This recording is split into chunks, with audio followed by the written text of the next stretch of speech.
indication किसी कथा ना निश्चित भाव ओडिशा पई एटा गोटे गौरवर विषय बेंगल रे सरकार केमती तैयारी हबो से दृष्टिकोण एक स्वतंत्र दायित्व तांको मिली साधारण भाव में जो जगार निर्वाचन सरे दल को सफलता मिले अन्य राजनीतिक दल माने हाईकमांड उपरु निर्देश दियंती एवं से ढांचारे हुए एवं विधायक मानकर मत सेठी दलर वरिष्ठ नेतृत्वकर मत इंडिकेशन किसी कथा ना निश्चित भाव ओडिशा पई एटा गोटे गौरवर विषय जे आम मुख्यमंत्री को सेठी सह पर्यवेक्षक भाव में बेंगल रे सरकार केमती तैयारी हबो से दृष्टिकोण एक स्वतंत्र दायित्व तांको मिली निश्चित भाव में समस्त एक गौरवर विषय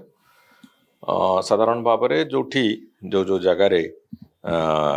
निर्वाचन सरे दल को सफलता मिले से जगार विधायक दल तार जिते नेता निर्वाचन करे से भारतीय जनता पार्टी संपूर्ण भाव में एक गणतांत्रिक प्रक्रिया को एडप्ट करे अन्य राजनीतिक दल माने हाईकमांड उपरु निर्देश दियंती एवं से ढांचारे हुए भारतीय जनता पार्टी गोटे गणतांत्रिक प्रक्रिया रे कथा को निर्धारण करे एवं विधायक मानकर मत सेठी दलर वरिष्ठ नेतृत्वकर मत ए सब को नहीं सेठी मुख्यमंत्री किए हेबे बाकी मंत्रिमंडल स्वरूप कौन हम से कथा निष्पत्ति निए से दृष्टिकोण जेहेतु पश्चिम बंगाल निर्वाचन पर एक ऐतिहासिक विजय होईची एवं सेथिरे अत्यंत गुरुत्व बहन करुछि आगु को मंत्रिमंडल स्वरूप कौन हम मुख्यमंत्री किए हेबे से दृष्टिकोण निजे देशर होम मिनिस्टर माननीय श्री अमित शाह जी से पर्यवेक्षक हिसाब से दायित्व पाई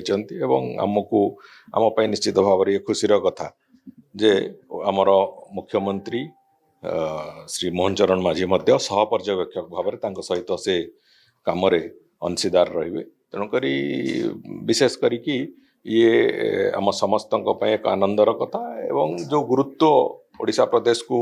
सबु बेले माननीय प्रधानमंत्री दे आसिचंती दल दे आसी